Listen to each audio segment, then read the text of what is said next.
First off, I would like to thank Coach Franklin for an incredible 11 plus years of service, dedication to this program, to our student athletes.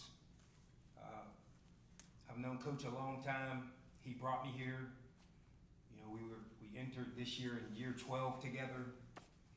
I learned so much from him. As a parent, a father, a coach, how to run a world-class program. It's a tremendous opportunity for me to have worked with him. I'm fortunate that I played for Coach Paterno, and now I played for another very successful coach here at Penn State, in Coach Franklin. As for me, I appreciate the opportunity from Pat Kraft and administration that they entrusted me to lead this program forward. Penn State holds a dear place in my heart. I'm a third generation Penn Stater. My dad sits up top. He's a 68 grad. I'm a 91 grad. My son's a 07 grad. My daughter graduated here recently. I call this place home. I love this place. I love the blue and the white. I'm proud to be sitting in front of you. For our program, we need to stick together, stay focused, keep the standard the standard. Nothing changes when it comes to the expectation, as Pat alluded to earlier. We need to get back to enjoying ball, being tough, gritty, and passionate. Our players and staff will respond with great energy this week, as I'm excited for the opportunity to lead everyone in the Lash building. The players, staff, and myself are going to continue to represent Penn State with the pride. We will continue to do it the right way. With that, I'll open up to questions. All right, we're going to start with Zoom. Let's go to Rich Garcella, followed by Johnny McGonigal. Thanks, Greg. Terry, thank you. Appreciate this. Can you describe your reaction when you learned about Pat's decision? How did you find out? And have you spoken to James since? Yeah, I found out Sunday afternoon. We had a team meeting scheduled at 1:45. I probably found out at 1:20-ish. I was stunned, like most people in the building, most people around the country. I was fortunate to speak with Coach Franklin last night. It was a heartfelt conversation. I just wanted to express my gratitude and thankfulness for him and all that he's done for me, my family, and this program. He took us out of a dark era and got us to be a relevant program again. And we don't take that for granted. Let's go to Johnny McGonigal and then Devin Jackson. Terry, thanks for the time. Over the last 24 hours, we've seen players, past and present, sharing their emotions, their feelings on James's firing on social media and otherwise. How would you describe the temperature of the team and of the locker room, and how you guys move forward from that? Yeah, the temperament is, there's guys that are shocked that it happened. We didn't anticipate this. The staff, we didn't anticipate this. But it has happened. And so, every person that's in the Lash football building, James Franklin brought them there. From the coaches to the staff to all the personnel in the building. He brought every one of us there. So there's an attachment to him. There's a sense of loyalty to him. Now it's my job to press us forward. It's my job for us to be where our feet are, be grounded right here, and be able to represent Penn State in a proud fashion. We've got to get our grittiness back, our toughness, our swag, and most importantly, we got to go have fun. enjoy playing the game of football. We'll go to Devin Jackson with the Philadelphia Inquirer, and then we'll go to Mark Brennan. Hey Terry, thanks for doing this. Just wanted to ask you, obviously about the recruiting front. You do a lot of things for Penn State and the recruiting aspect. Now that you're the interim coach, how will that, if any, affect what you do for the recruiting, and how do you guys approach it now with James going? Yeah, I've got my work cut out for me. I've probably recruited almost 3/4 of the roster. And a lot of the committed guys, I recruited those guys. We're just going to continue to press forward. We're going to continue to recruit. We're going to continue to get in front of these guys. One thing that hasn't changed is Penn State is Penn State. We all know the expectation of being here. Pat made it clear. We're going to be successful. We have always been successful. It is the only way we know. And so we're going to recruit the young men that want to be here. And when we suit up come 2026 with a new roster, they're going to be equipped and ready to go. So recruiting is going to work as is. We're just going to keep our tedious approach and keep contacting those guys and try to get them on campus to visit and just to remind them how beautiful of a place this is. We'll go to questions in the room over here on the right, Mark, and then we'll go to Bob. Terry, over here. You mentioned that you have a lot on your plate right now, understandably, but do you view this in any way as a chance to prove that you could be the guy who is the ultimate full-time head coach at Penn State? Yeah, I'm thankful that Pat and administration chose me. They could have chose anyone in the building. I'm just thankful. I love Penn State, and all I want to do is help Penn State be successful and win. Right? I'm sitting in this press conference because we didn't win enough. And whatever I can do to help this place win is what I'm willing to do. I would be remiss to say if the opportunity didn't put itself out there for me to be the head coach permanently, absolutely, I would love that opportunity. In the front, Bob. Hi Terry, how you doing?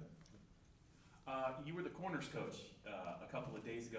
Now you're the interim head coach. I'm just wondering, you haven't had a lot of time. Are there going to be any staff changes, or will you change up maybe any responsibilities on the staff to get things more streamlined for the second half of the season? Good to see you, Bob. Yep. Not immediately, other than have to replace my cornerback position. Jordan Lucas will take that role. There will be no other staff changes immediately. This first week, I want to get my feet grounded underneath me and understand all the roles of being the head coach and the CEO of this program.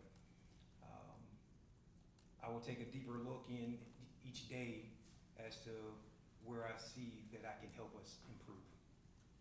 Let's go over here, Neil. Hey, Terry. Can you say how James took it, and has he had an opportunity, or will he be able to talk to the team? How's that work? Yeah, so fortunately for him, he was able to address the team. He let them know. And as you could imagine, it was emotional. Those kids love him. He went into each and every one of their homes and brought them here. And their families entrusted him. So there was a lot of emotion in that meeting. James is a great guy, man. He's done so much for all of us that we're just thankful. We're gonna miss him. Let's go to John. Hi, Terry. You mentioned the loyalty to James aspect of this. Was there any hesitation on your part to take the interim role out of loyalty to James, and what was his reaction when you told him that you were the interim coach? James has always told me that if something happened to him, he would recommend that I be the next person to lead. So he understood. We're all under contract. we have to press forward. You know, we're dealt a certain hand in life, and whatever that hand is, you have to play it. This is the hand that I've been dealt to lead this program. When I woke up yesterday morning, I had no idea I was going to be the interim head coach of Penn State University. Today, I'm super proud to be that, and I will lead this program to the best of my ability, and we're going to get it back on track. Let's go over here on the right, Audrey, and then we're gonna go to Jake over here on the left. Hey Terry, can you kind of talk us through, obviously there's a learning curve with Jim's defense that these guys are working through as this now kind of falls on your plate too. Are there things that you think you can do to simplify maybe this defense the rest of the way to get these guys playing faster and more aggressive, which is what James had told us had been an issue? Yeah, on the defensive side, the biggest thing for us is we've got to get our defensive line to be in sync. Everything starts up front. So the true things that we have to fix this week is the offensive line, defensive line. And not that they're problems, but they got to be able to control the line of scrimmage. You control the line of scrimmage, you control the game. And those are the two things that we're focusing on this week. And it goes back to part of my original statement of toughness. We got to be tougher up front, and that sets the tone for what everyone else does. Over here on the left, Jake. Yeah, Terry, you guys were a 2-point conversion away from maybe being the #1 team in the country 3 weeks ago. How do you explain what's happened these last 3 games? And then do you have an update on Drew, his injury, his recovery outlook? Yeah, we were, like you said, a 2-point conversion away from beating a top team. I don't really have an explanation, you know, losses. When we look back at last season, there were so many close games that the ball bounced our way. Right? We go to USC and we're down 20-7 and the ball bounces our way. We go to Wisconsin and the ball bounces. We go to Minnesota, the ball bounces our way. This year the ball's not bouncing our way, so we have to persevere and press forward and keep grinding to be better. And as for Drew, I don't have any other updates other than he's out for the year. Back left corner, Allie. Hey Terry, how are you? You talk about Penn State with so much love, and you always have, and we've seen this program overcome some incredible odds. To look at where you are today and trying to bring everyone back together, what do you think is most important for people to know about why you love Penn State so much and why they should love Penn State? Yeah, Penn State's done so much for me and my family. Like I said, my dad, you know, he graduated in '68. He set a tone for us. He moved us out of small town Aliquippa, Pennsylvania, and showed us a better life through his education here. And, you know, when I graduated in '91 and now I'm supporting and taking care of my family, it's because of Penn State and all the lessons that I've learned here. And, you know, I just want to give back to this community what it's always given to me and my family. And that means everything to me. I don't see working here as a job. I love waking up every morning and showing up for work and trying to make us better. In the back over here, Tyler. Terry, thanks for your time. Wanted to ask you about your new starting quarterback, Ethan Grunkemeyer. What can you tell us about how he's responded since Saturday evening, and what have you learned about him thus far during the season that maybe we haven't, to lend you confidence moving forward? Yeah, we have every bit of confidence in Ethan. He's got a strong arm. He's athletic. Super smart kid. We're entrusting him. He's been thrown in there just like I've been thrown in there, so we got something in common. And, you know, he's going to be ready. You know, we're going to rep him all week and drill him all week and put him in class on grass. And, you know, we're very confident we're going to have a game plan for him that fits him. Super excited to see him go out there Saturday night. Over here, back left, Bethany. Hey Coach, thank you for your time. You inherit a 500 team, especially after the expectations coming into this season. Maybe a fan base that's divided. You mentioned the temperament in the locker room. I'm curious, when this season is all said and done, what you would define successful second half to the season, and how do you hope to achieve it? Success is the team pulling the rope the same direction. It's when you watch us play, you guys will come in here and your questions won't be effort. Your questions won't be they look lethargic. If we lose, it's going to be because that team beat us and they were just better. We won't answer questions about how we lost the last 3 games. There's not one of those teams that we could arguably say was better than us, including Oregon. So I promise we're going to put a better product on the field that every Penn Stater is going to be super proud of. In the front, Greg? Thanks for your time, Coach. 2 personnel questions for you. A.J. Harris only played 18 snaps. I believe the last one was after the touchdown over his head. So was he taken out of the game? Was he injured? And is there anything you can share with us about Cooper Cousins after he was out last Saturday? Yeah, A.J., unfortunately for him, he was put in a position and, got beat on the touchdown. And, we made a decision at that time to just play some other guys. AC, Davian Collins, and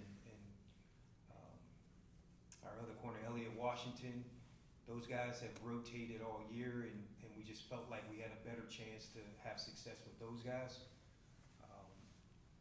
As far as Cooper Cousins, he's a week-to-week process, and we'll get to practice tomorrow and kind of figure out where he's at, and hopefully he'll be ready. Way in the back, T. Frank. Terry, right here. You've mentioned a couple times whether it's swag, having fun, grit, determination, some of those things that you said that you want to give back for this program. What do you think led to losing them in the first place? There's a number of reasons. We're in a new era of football, and like Pat said, you have to navigate everything about it. NIL, there's money, the locker room of bringing 125 guys together as a team, bringing individuals like a hand and making them collective. That's my job now. And I've got to bring everyone together to see the benefits of how we can all succeed as one. And, it's not going to be easy because these guys love Coach Franklin. And some of them are torn up. And we got to rally the troops and become one. We got time for 2 more questions. Let's go over here on the right to Max. Hey Terry, appreciate the time. When we have in-season coach firings in today's era, sometimes it's a commonplace to see some players decide to redshirt, sit out the season. 6 games in, you don't have to deal with that quite as much, but by my count, you have 31 players who are in that situation.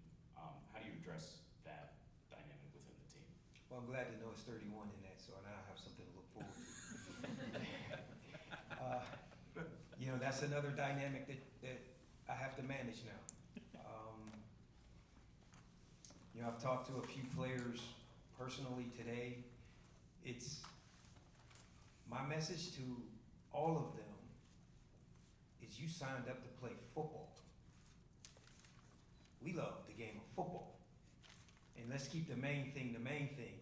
You only earn opportunity through production on the field.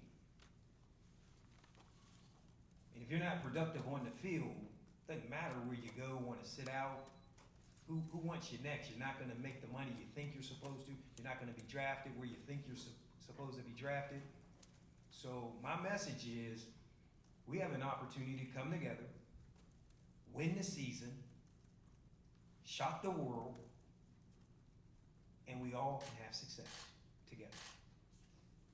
Last question over here on the right, Daniel. Terry, thanks for your time this afternoon. Along those lines, when you talk about message, what have the conversations been like with some of these recruits? What's your message to them and their families as they are trying to make a decision for them, given what's going on here? Yeah, you know, it's a twofold question because you got your 26 class and your 27 class, which is a whole year and a half out, right? You know, those guys are going to be directly impacted by the final decision of who the head coach will be. Our message is, remember all the reasons you chose Penn State. This is still a great university, offers a first-class education. You know it's going to be first-class football. We play in the Big Ten at the highest level.